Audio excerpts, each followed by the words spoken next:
basket order the lie basket the lie aduga koi ratio split ka lagi call ratio split hana de su lei ram mem kom sida edit tau thok si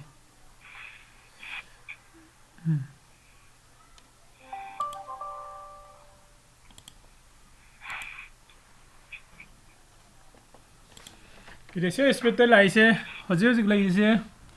market ke price ai nifty da jeng ki ko nifty 50 da 17,950 hai lage magi hoji ki strike price ko 17,950 17,950 sida ine ratio split next hoji current expiry sidi low current expiry low sebra na kano next ki low sebra karam low sidi current expiry low rage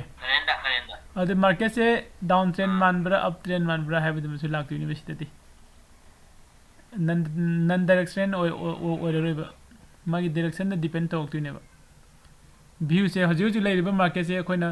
makharam da sum khara chakhidu male khallaga de put the lower si ko natra gana mathak ta ka rakhini hairaga na call dum lower si yare ko call si dai amma buy tawre ko at the money da magi price se lai se ina p se 87 ne ko फिर मैं ये हफ्ते लगे अदुगा high रिबसिगी 17,900 को सिदगी 200 plus तौसिलदी 18,150 सुमिको सिदा call से कदाय दिनो इंसंगी से ओ कॉल से सेल तौगदोबनी को सेल से सिदा इना ani khak tawre khalase quantity a lot ani sell tawre ko sida lot ani sell tawra kan su ngasai na da pi giba kanu du di 89,000 e kanu da 89 rupees da muni pi ji 90 ni 90 hairo adu go je na sida buy sell tawbu si nei sidi 22 khakta ne 22 ani lawra ga su 44 ne adu asida 90 ni si yogdari ba ko adu na sigi se khona हाइपेट मागी कनो से premium से मानने बसे कनो same कनेबा premium मानने बसे same बसे सिदनेबा नसागी कोना एक्सपायरी डेट नक्सी लगे लौर कांदने नंगी कनो से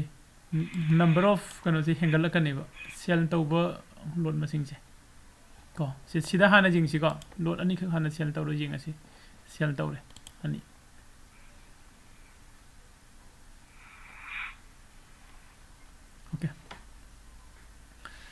sida lairiba price e amana 87 86 ne amana 22 ani di kya tare 44 ga 86 ka di difference kya no 42 gi rex laur ga chaturi bai ko 42 gi rex e laur ga chatu bani na ko are ina de analysis tawra kan di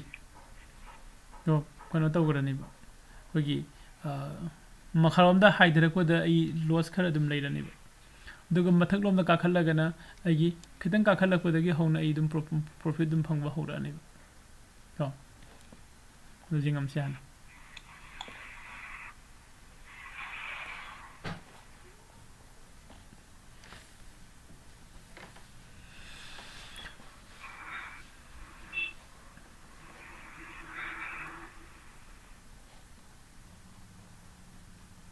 sida jeng mase wa ba male kana taw dragana opsada jengsi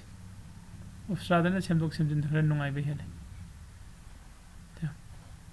maximum profit 7,000 pire maximum loss unlimited pire ko sida high dra ko matam da ko minus 2,200 agi loss ori ba kai gino kan da sigi ani simana da begini ado koina ani sigi balance hai hoji se koi पैसा तो खरा साउगे साउजु सनो अनि सिगी balance से मानन से हारेगदी load मरी गुंबा लौरगदी हापे मानब्रा मानै को मंगा गुंबा लौरगदी सेल ने हेन गरिबा को यंगसि को सिमदोरके सदैना लोड समागे नगी एद मनी दो कितो हंदरा लौबदे दी तौ तो एद मनी से हंदरागा अमसे हंजिलकबा ꯑꯗꯨꯁꯨ ꯑꯗꯨꯝ ꯑꯦꯛꯁꯄꯥꯏꯔꯤ ꯅꯛꯁꯤꯜꯂꯛꯄꯅꯤꯅ ꯑꯥꯎꯠ ꯗ ꯃꯅꯤ ꯃꯈꯩꯁꯤꯗꯤ ꯄꯤꯛꯈ꯭ꯔꯅꯤꯕ ꯂꯣꯏꯅ ꯀꯣ ꯑꯗꯣ ꯖꯁ ꯍꯧꯖꯤꯛ ꯑꯩꯈꯣꯏ ꯑꯦꯛꯖꯥꯝꯄꯜꯒꯤ ꯑꯣꯏꯅ ꯁꯤꯗ ꯂꯣꯠ 5ꯗ ꯑꯩ ꯊꯥꯖꯤꯜꯂꯛꯀꯦꯕ ꯂꯣꯠ 5 ꯂꯧꯕꯗ ꯑꯩ ꯄꯩꯁꯥꯗꯤ ꯐꯖꯔꯅꯤꯀꯣ ꯄꯩꯁꯥꯗꯤ ꯐꯖꯔꯅꯤ ꯑꯗꯨꯕꯨ ꯉꯁꯥꯏꯒꯤ ꯑꯩꯈꯣꯏꯅ ꯇꯥꯍꯟꯅꯤꯡꯉꯤꯕ ꯍꯥꯏꯊꯔꯒꯁꯨ ꯑꯩꯒꯤ ꯄ꯭ꯔꯣꯐꯤꯠ ꯍꯥꯏꯒꯠꯂꯒ ꯑꯦꯛꯁꯄꯥꯏꯔꯤ ꯄꯤꯔꯒꯁꯨ ꯑꯩꯒꯤ ꯄ꯭ꯔꯣꯐꯤꯠ ꯍꯥꯏꯕꯗꯣ ꯑꯗꯨꯗꯤ ꯁꯤꯗ ꯇꯥꯔꯅꯤꯕ ꯀꯩꯒꯤꯅꯣ ꯍꯥꯏꯀꯥꯟꯗ ꯑꯩꯅ ꯄꯣꯠ ꯑꯃ ꯂꯩꯗ꯭ꯔꯤꯉꯩꯗ ꯑꯩꯅ ꯁꯦꯜ ꯇꯧꯔꯤꯕ ꯑꯦꯃꯥꯎꯟꯗꯨꯒ ꯑꯩꯅ ꯂꯩꯕꯗ ꯁꯤꯖꯤꯟꯅꯔꯤꯕ ꯑꯦꯃꯥꯎꯟꯗꯨꯒ ꯁꯦꯜꯗꯨꯅ ꯆꯥꯎꯕꯅꯤꯅ ꯑꯩꯉꯣꯟꯗ ꯄ꯭ꯔꯣꯐꯤꯠ ꯈꯔ ꯁꯨꯝ ꯂꯩꯔꯦꯕ ꯀꯣ ꯑꯗꯨꯅ ꯁꯤꯗ ꯑꯩꯅ ꯂꯣꯠꯁꯦ 5 ꯂꯣꯠꯁ ꯇꯧꯔꯒ ꯊꯥꯖꯤꯜꯂꯛꯑꯀꯥꯟꯗꯗꯤ ꯃꯈꯥꯔꯣꯝꯗ ꯍꯥꯏꯊꯔꯛꯄꯗꯁꯨ ꯑꯩꯒꯤ ꯄ꯭ꯔꯣꯐꯤꯠ ꯑꯣꯏꯔꯅꯦꯕ ꯀꯣ ꯃꯈꯥꯔꯣꯝꯗ ꯍꯥꯏꯊꯔꯛꯄꯗ ꯑꯩꯒꯤ ꯄ꯭ꯔꯣꯐꯤꯠꯅꯤ ꯈꯔ ꯆꯥꯎꯅ ꯌꯦꯡꯁꯤ ꯍꯥꯏꯔꯒꯅ ꯁꯤꯗ ꯑꯩ ꯀꯩꯅꯣꯗ ꯍꯪꯉꯛꯀꯦ ꯃꯈꯥꯔꯣꯝꯗ ꯀꯨꯝꯃꯒꯁꯨ ꯑꯩꯒꯤ ꯄ꯭ꯔꯣꯐꯤꯠꯅꯤ ꯐꯥꯔꯁ ꯋꯥꯟꯗ ꯑꯩꯒꯤ ꯃꯥꯔꯀꯦꯠ ꯚ꯭ꯌꯨꯗꯤ ꯑꯞ ꯇ꯭ꯔꯦꯟꯅꯦ ꯅꯠꯇ꯭ꯔꯥ ꯕꯨꯂꯤꯁ ꯃꯥꯔꯀꯦꯠꯅꯤ ꯀꯩꯒꯤꯅꯣ ꯑꯩꯅ ꯂꯧꯔꯤꯁꯦ ꯀꯣꯜ ꯁ꯭ꯄ꯭ꯂꯤꯠ ꯇꯧꯕꯅꯦ ꯀꯣꯜ ꯁ꯭ꯄ꯭ꯂꯤꯠ ꯇꯧꯕꯅꯦ ꯑꯦꯖ ꯑꯦ ꯕꯌꯥꯔ ꯑꯣꯏꯅ ꯀꯣꯜ ꯁ꯭ꯄ꯭ꯂꯤꯠ ꯇꯧꯕꯅꯤꯅ ꯃꯊꯛꯂꯣꯝꯗ ꯀꯥꯈꯠꯄꯒꯤ ꯀꯩꯅꯣ ꯚ꯭ꯌꯨꯅꯤ ꯑꯩꯅ ꯌꯦꯡꯉꯤꯁꯦ ꯃꯊꯛꯂꯣꯝꯗ ꯀꯥꯔꯛꯄ ꯃꯇꯝꯗ ꯑꯩꯒꯤ ꯄ꯭ꯔꯣꯐꯤꯠ ꯂꯧꯕ ꯄꯥꯝꯕꯅꯤ ꯑꯗꯨꯒ ꯃꯈꯥꯔꯣꯝꯗ ꯀꯨꯝꯃ ꯀꯥꯟꯗꯅ ꯑꯩ ꯍꯥꯟꯅ ꯂꯣꯁ ꯑꯣꯏꯔꯝꯕꯗꯣ ꯑꯩꯅ ꯁ꯭ꯄ꯭ꯂꯤꯠ ꯇꯧꯊꯣꯔꯛꯄꯅꯦꯕ ꯔꯦꯁꯤꯑꯣ ꯁ꯭ꯄ꯭ꯂꯤꯠ ꯑꯗꯣ ꯍꯥꯞꯆꯤꯜꯂꯀꯥꯟꯗ ꯉꯁꯥꯏꯒꯤ ꯑꯩ ꯃꯈꯥꯔꯣꯝꯗ ꯍꯥꯏꯊꯔꯛꯄꯗꯗꯤ ꯁꯤꯗꯗꯤ ꯑꯩ ꯄ꯭ꯔꯣꯐꯤꯠ ꯑꯣꯏꯗ꯭ꯔꯦꯕ ꯀꯣ ꯑꯗꯨꯒ ꯃꯊꯛꯂꯣꯝꯗ ꯀꯥꯔꯛꯄ ꯃꯇꯝꯗꯗꯤ ꯀꯣ ꯑꯩꯒꯤ ꯃꯥꯒꯤ ꯔꯦꯟꯖ ꯑꯃ ꯂꯩꯒꯅꯤ ꯁꯤ ꯀꯩꯅꯣꯁꯤ ꯆꯥꯎꯃꯟꯅ ꯀꯩꯅꯣꯁꯤ ꯁꯤ ꯎꯗ꯭ꯔꯦ ꯁꯤꯁꯇꯦꯝꯁꯤꯁꯨ ꯋꯥꯔ ꯃꯥꯅꯤ ꯑꯩ ꯔꯦꯟꯖ ꯑꯃ ꯂꯩꯔꯅꯤ ꯍꯥꯏꯔꯤꯕ ꯔꯦꯟꯖꯇꯨꯒꯤ ꯃꯅꯨꯡꯗ ꯃꯥꯅ ꯑꯦꯛꯁꯄꯥꯏꯔꯤ ꯄꯤꯔꯒꯗꯤ ꯀꯣ ꯑꯩꯒꯤ ꯄ꯭ꯔꯣꯐꯤꯠ ꯑꯣꯏ ꯃꯌꯥ ꯅꯠꯇ꯭ꯔꯒ ꯁ꯭ꯋꯥꯏꯁꯤꯗꯀꯣ 11,000 ꯁ꯭ꯋꯥꯏꯗ ꯑꯗꯨꯒ ꯀꯩꯒꯨꯝꯕ ꯍꯥꯏꯔꯤꯕ ꯔꯦꯟꯖꯁꯤꯒꯤ ꯃꯄꯥꯟꯗ ꯀꯣ ꯑꯩꯈꯣꯏꯒꯤ ꯑꯦꯛꯁꯄꯥꯏꯔꯤꯁꯤ ꯄꯤꯔꯒꯗꯤ ꯁꯤꯗꯩꯁꯦ ꯁꯤꯒꯤ ꯆꯥꯔꯠꯁꯤꯃꯛꯅꯤ ꯂꯥꯛꯇꯣꯏꯁꯦꯀꯣ ꯁꯤꯗ ꯃꯈꯥꯔꯣꯝꯗ ꯀꯨꯝꯃꯛꯄ ꯃꯇꯝꯗ ꯑꯩ ꯄ꯭ꯔꯣꯐꯤꯠꯅꯦꯕ ꯑꯗꯨꯝ ꯃꯈꯥꯔꯣꯝꯗ ꯀꯨꯝꯅꯤꯡꯉꯩ ꯀꯨꯝꯈ꯭ꯔꯣ ꯑꯩ ꯄ꯭ꯔꯣꯐꯤꯠꯅꯤ ꯑꯗꯨꯒ ꯀꯩꯒꯨꯝꯕ ꯃꯈꯥꯔꯣꯝꯗ ꯁꯨꯝ ꯀꯨꯝꯃꯝꯃꯒ ꯃꯊꯛꯂꯣꯝꯗ ꯁꯠ ꯍꯥꯏꯒꯠꯂꯛꯑꯒ ꯑꯩꯒꯤ ꯔꯦꯟꯖ ꯑꯩꯒꯤ ꯕ꯭ꯔꯦꯛꯏꯚꯟ ꯄꯣꯏꯟꯠ ꯑꯣꯏꯔꯤꯕ ꯉꯁꯥꯏꯒꯤ ꯁꯤꯒꯤ 18,205ꯁꯦ ꯁꯤꯐꯥꯎꯒꯤ ꯃꯅꯨꯡꯁꯤꯗ 18,205ꯀꯤ ꯃꯈꯥꯁꯤꯗ ꯕꯤꯂꯣꯁꯤꯗ ꯑꯦꯛꯁꯄꯥꯏꯔꯤ ꯄꯤꯔꯕ ꯑꯦꯅꯤꯋꯦꯌꯔ ꯃꯐꯝ ꯑꯃꯗ ꯑꯩ ꯄ꯭ꯔꯣꯐꯤꯠꯅꯦꯕ ꯑꯗꯣ ꯃꯦꯛꯁꯤꯃꯝ ꯄ꯭ꯔꯣꯐꯤꯠꯇꯤ ꯀꯗꯥꯏꯗ ꯑꯣꯏꯒꯅꯤ ꯉꯁꯥꯏꯒꯤ ꯁꯤꯒꯤ ꯄꯣꯏꯟꯠ ꯉꯁꯥꯏꯅ ꯁꯦꯜ ꯇꯧꯒꯔꯤꯕ ꯁ꯭ꯇꯥꯛ ꯄ꯭ꯔꯥꯏꯁꯇꯣ ꯑꯗꯨꯒꯤ ꯃꯅꯥꯛꯇꯨꯗ ꯑꯦꯛꯁꯄꯥꯏꯔꯤ ꯄꯤꯔꯕ ꯑꯗꯨ ꯑꯣꯏꯇꯥꯔꯗꯤ ꯑꯩꯒꯤ ꯃꯦꯛꯁꯤꯃꯝ ꯄ꯭ꯔꯣꯐꯤꯠ ꯑꯣꯏꯗꯣꯏꯅꯤ ꯌꯥꯅꯤꯀꯣ ꯑꯗꯨꯗ ꯑꯩꯈꯣꯏꯅ ꯑꯃꯨꯛ ꯑꯩ ꯁꯤꯗꯒꯤ ꯁꯦꯟꯁꯤꯕꯜꯗꯒꯤ ꯊꯣꯔꯛꯀꯦ ꯑꯣꯞꯁꯇ꯭ꯔꯥꯗ ꯑꯣꯏꯅ ꯂꯥꯛꯀꯦ ꯑꯣꯞꯁꯇ꯭ꯔꯥ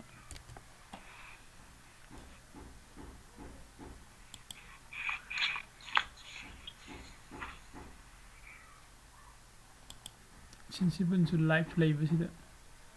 ꯆꯤꯡꯈꯔꯦ ꯂꯣꯏꯅ ꯄꯥꯔꯠꯅꯔꯁꯨ ꯊꯤꯡꯖꯤꯟꯈꯔꯣ ꯖꯦꯔꯣꯗꯥꯁꯨ ꯊꯤꯡꯈꯔꯣ ꯌꯦꯡꯉꯁꯤ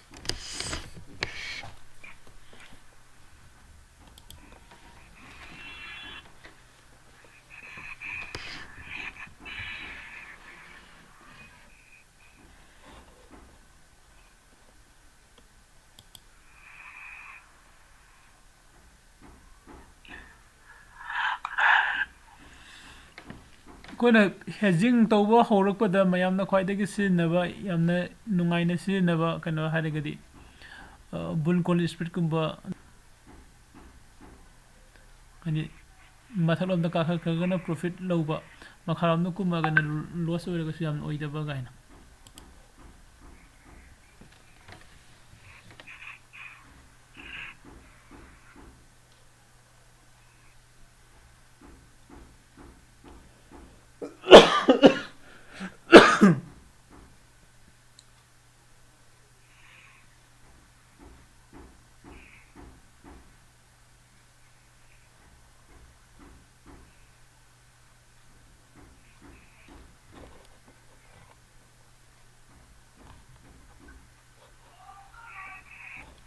ꯑꯩꯗꯤ ꯉꯔꯥꯡꯒꯤ ꯃꯥꯔꯀꯦꯠꯁꯦ ꯍꯥꯏꯒꯠꯇꯅ ꯒꯦꯞ ꯑꯞꯀ ꯊꯣꯛꯇꯅ ꯇꯧꯗꯧꯕ ꯃꯥꯜꯂꯦ ꯉꯁꯤ ꯑꯃꯨꯛꯀ ꯇꯥꯊꯔꯛꯑꯦ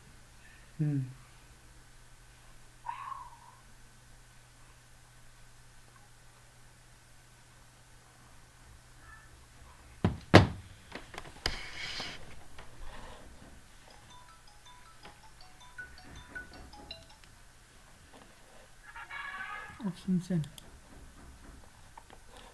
19 January da sang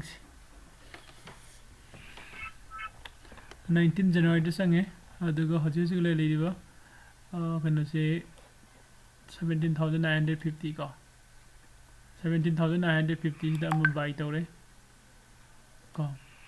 sidadi khona yengbuda nungai ri se hoje ina sida pi ge ba premium se 160 ge ad ne ba ko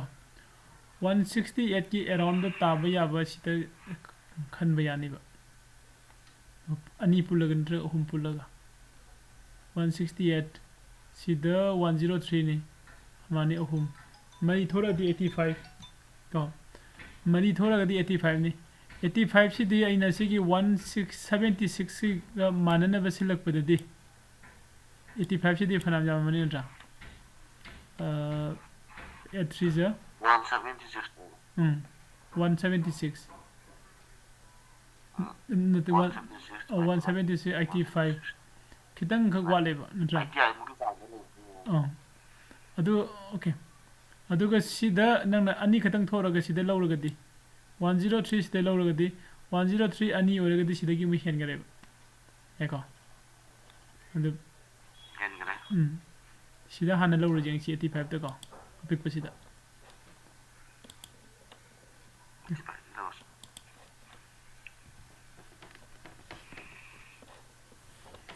sida le mai pay of chart 85 te law matam da nangi lai se kono si oh happen mana gare si no bi hen gara bro okay si bi hen gara man doi dai ri da ina ini kina si ma tang yu da ne apoi na budi train ji up train ne to wi ba oh adu da si post di view la la kan da pasha phang mani na ai khari ja hai di matak da ngai maximum profit tu ngai pa mai mo ta makharam da la pa ma ne pa to ma le si aseng godi khoi se mathalom ka khalla ge expire oi ba pam bane ba ko se asidai am khak tham ke ba hanang ko si se ai am khak wan on thoke ba aseng matre ti si tres ne ba si tres da hai se mathalom ka khalla ga nangi ko palising manga ga sani pan sani profit ne hai bane makharam do hai de gar ga na nangi loss se lising mari ne hai bane 1:1.3 da lakh le tres pige ko 17,942 khakta ne ai ko sigi tres ne ba do asida ina pa mai se kaino ka da aisna khale market se sida high dra kan da loss oi ri se si loss oi hen da ba natraga na loss oi ga su yamna minimum da loss oi da ba ya da ba khaji khatang oi hen ba yara ga di hai bu jeng pa ne mathalom na ka khallaga expiry pi ga su ai gi profit oi gi ba de makharom da kum dhara ga adi high dhara ga su ai gi loss oi ga su kitang oi ba the profit oi ba yara ga di oi ba adi form du jeng pa adu jeng pa da nga sai gi range ki expiry ki break matak ki range ki expiry ki break even je nifty 50 di yang wala kya mo lege gap kya mo lege ba break even point sida di gap lai roi point ang khakta ne lai du se ratio split ki do ratio split ki do okay ratio split ki do jeng chai di si hapse lage ko sida ani lawra se modify tawre the lai si la kan sida ngasai gi sida green line se kai gi noi kan da sisne ba adi asim makhtang 80 ani 160 tare ko 5 ani 90 koina but 90 khatang hengale 170 muk jobra sida jawe ko sina 170 168 170 pi ba pot ama jolaga 168 pi ba ama leisin bane ba ado engom da plus ta khar lai re ba ko nang gisi ki range na hoje hangi ba range to magi range se range hoine pi dare ko break even point hoine pi gare 18 na te ai hangi ni na za ziki lai river line je sida ko entry changani ba sida ada kuma ga di ko ma ngor profit tang wa su profit lai ni ba makha da kum ga di pro kuma tam da ko loss oi de ba mathak ta ha gala ko mat ꯃꯊꯛꯇ ꯍꯥꯏꯒꯠꯂꯛꯄ ꯃꯇꯝꯗꯅꯦ ꯃꯊꯛꯇ ꯍꯥꯏꯒꯠꯂꯛꯄ ꯃꯇꯝꯗ ꯌꯥꯝ ꯃꯨꯟꯅ ꯇꯥꯍꯧꯀꯣ ꯃꯊꯛꯇ ꯍꯥꯏꯒꯠꯂꯛꯄ ꯃꯇꯝꯗ ꯅꯪꯅ ꯈꯔ ꯍꯥꯏꯒꯠꯂꯛꯄ ꯃꯇꯝꯗ ꯄ꯭ꯔꯣꯐꯤꯠꯁꯦ ꯂꯧꯒꯦ ꯍꯥꯏꯔꯒꯗꯤ ꯅꯪꯒꯤ ꯑꯁꯤꯗ ꯁꯦꯜ ꯇꯧꯔꯤꯕ ꯀꯩꯅꯣꯁꯦ ꯁꯤ ꯍꯟꯊꯍꯜꯂꯣ ꯍꯥꯏꯕ ꯀꯣ ꯁꯦꯜ ꯇꯧꯔꯤꯕ ꯀꯩꯅꯣꯁꯦ ꯍꯟꯊꯔꯒꯗꯤ ꯁꯤꯒꯤ ꯃꯊꯛꯂꯣꯝꯗ ꯀꯥꯈꯠꯂꯛꯄꯗꯁꯨ ꯈꯔ ꯃꯈꯩ ꯀꯥꯈꯠꯂꯛꯄꯗ ꯅꯪꯒꯤ ꯄ꯭ꯔꯣꯐꯤꯠ ꯈꯔ ꯎꯅꯦꯕ ꯑꯗꯨꯝ ꯑꯦꯛꯁꯄꯥꯏꯔꯤ ꯗꯦꯠ ꯅꯠꯇꯕ ꯅꯨꯃꯤꯠꯇ ꯀꯣ ꯑꯗꯨꯒ sida makharamda nangna profit makharamda kumu poisu profit si jenguragadi mathalomda karakpa matamdadi ko same day dadi profit to uraro adugi expiry date numitana profit to lakadobne ko sida just sida koi semdoksiba sida akoina 85 se 85 ki jaga da 70 tawrake ko 70 modify tawthweba sida makharamda kitang loss laani ko makharamda khara loss lai yai ko makharamda khara loss lai mathalomda karakpadatu mathalomda karakpadadi ko kitang khak slightly soida horukpa matamda profit khara laangani ko ngasagi asigi blue line sum jeng biu blue line sida aduga sidai ka kharaga expiry oiba numita paisa phangure adi expiry oidaba numita soi joksingaraga na kano da khoi t plus 0 da chakharaga na kano minus from the lie ko duga sidagi ka hena kagargasu loss ne bam adu aina madana khanga ningi se kaino kan sigi nga sai khoina sell tawriba stock price gi premium se sigi calculation se hana khoi buy tawri siga sell tawri siga ani se sell tawri sina ko hena yamaba adu itadi makharomda haidarakpa matamda loss sungoi oidare mathalomda karage expiry pirigana aigi profit oire aduga mathalomda karage expiry pi dabida makhada dum expiry pirigasu aigi profit ne aduga tawbudi aina aigi expiry se walingai da sigi mathake sum haigalaga asai sida piriba khogi je 18361 piri sida ko magi kano se break even point se sidagi hendoga chalaga expiry pisiluraba adoida ai loss ore adoida atopa mana sida expiry gi pire kanda ingon the profit phangada zone manung se sigi marakta market sina sangsilaga leiringai matamda ina ai se asu kono si yamna loss se yamna oiman gare ai soida ai to again lawthoroba dum agi adu soigi loss ore makhamna kum draga profit ore kanda ai to khraba profit ne adedi marsi manunga changsila kandi expiry dum ngairaba igi profit ne ade makhamda hydra kum hydra ga igi profit ne aduga mathaklomda yam kana ka khargana igi loss oi gadam aduga main point oh adum first day fa uthamada adum aina ai market ki trend je uptrend ne hai matamna soiri en khala je ba downtrend ne profit oirani na downtrend no ne compulsory profit oirani uptrend no da ai next year da mang ha ju expiry duna yau matamda aina hojiki pick jaga da pi ko matamda le ko matamda oiren khala je ba adum mai profit da book tawdini ba profit dum book tawdini I think say suppose ngasi lawre khala se ngasi se dan na lawre ba ko ngasi lawre mana lawbudagi market se makharom da hai oh makharomda haidare ko makharomda haidare hojik profit ne ba nutra profit ne adaga hayeng na wednesday ni hayeng ju haidare khalo hayeng ju dum profit dum nairani hangsi ka khalaga sidi expiry pisil lor su profit ne ada ka khalaga pi wese ka khatpa mafam jawdabada sigi makhogi kano se range asida lairiba expiry gi range se jawdana soida sum expiry pi riga su profit ne ka khalaga haigalaga expiry pi ruraga ne hena base were better way ado haigalaga expiry pi dabada hojik lairiba sigi makhada haidra pi rasu soi jaga da pi riga su profit ne lai yani ko e risk se sida lawre be risk se kada wedona kanda aigi expiry zone namagi manung da lawba risk ne aina pami se expiry se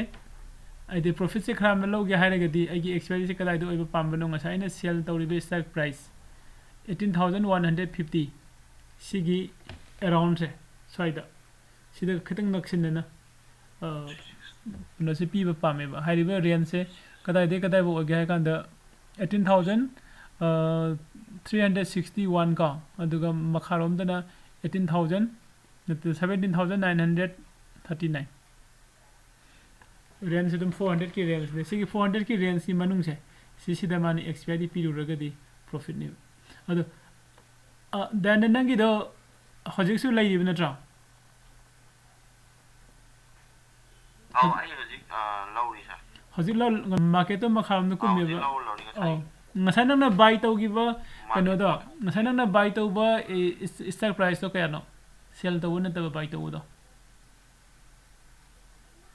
buy to strike price wrong 18,100 to 18,100 ta buy to buni ba ko adu di phanam high the grave makharom da natra ande 100 points mukti makharom da kumbagi adoi sang de lai gare ba adu hayeng se ade ngasi se side sun loising gare khalasu hayeng sina 100 points ki mathalom da open tawro su makharom da open tawro su makharom da open tawro gi nangi dum profit ne ba mathalom da 100 points ko gap of open tawro aga ko mathalom da kitang ka khak na ka khala ga ai loss rom da ura pusu yai ba adubo mathalom da ka khala ai haina adu da ine kiningai di oide ba kai gino har ga di mathalom da hayeng Wednesday ni ko hayeng Wednesday sina kai gumba Subtraction class wala matlay wala matlogi 100 gap up the open tawre khalase ngasai nang na logi ba 18,150 do jawre khalase ba go 18,150 ki side open tawre khalase ba market adu to nangi range ni adu dagi mu mathak lom su lei ri ba leitra adu Thursday numita mathalom na ka khalaga expiry pire nangi bihena better ore ade makharam da kumaga expiry pire nang adum profit dum ogene summi koi nai adu sa aina low trade sidi wa tha ma oi bani na ko hello tabra sa tai monthly de low rang na low je tha ma bani na monthly low bani na adu masi di hoi low adu aina khwai better oi badi ain khan bada Friday dum ki weekly se Friday dum de low ma ga ko Thursday bo dum tham ba sa asi no profit se adu thoka da na khali sa adu sidum yai weekly da season holding tham se dum 500 ki range ki sang da 400 ki 500 ki sang da oi ba range se nei se da hai na ma gi break ben pi ba ado ai di amani na yam sambani na ama mambul thamama ge sa aina khali chi thamama da ngasi weekly no to jiran kan ba weekly oin on tho chira hina okay weekly ge ngasi budi ka ta uki dire ko ai di Friday gumba da mathangi Friday gumba da tawroge sisina ya mathangi Friday gumba da week amagi da kana da lawrega adum thamba asi ji myam lawnai ba ai sum yeng da akoi na kan sang da bagi tawwan adu moi mayang musa sing myam lawna ba myo moi telegram da taw is thagali ji dum thagali ba sis ai si je ga si strategy na better oi ne khali sa in kan ai mot khwaidagi kanada easy oi ba hai ta ne bulkon spread na khwai lai ba adagi amu daga ani do punsila kan khara mun ai jung mai break ben yam sang ba se asigi jemu asida jemu asi nungai ba mu oi ba hai da hai di mai do ngasi tham ma ga ju hayeng a da market to 150 200 mai chat to di na te na adum chat ken sala ba da 150 mai 100 sale ju dum yau di ba pot aina profit so ta ra ga di manung ji da week ama ji manung da profit so ta de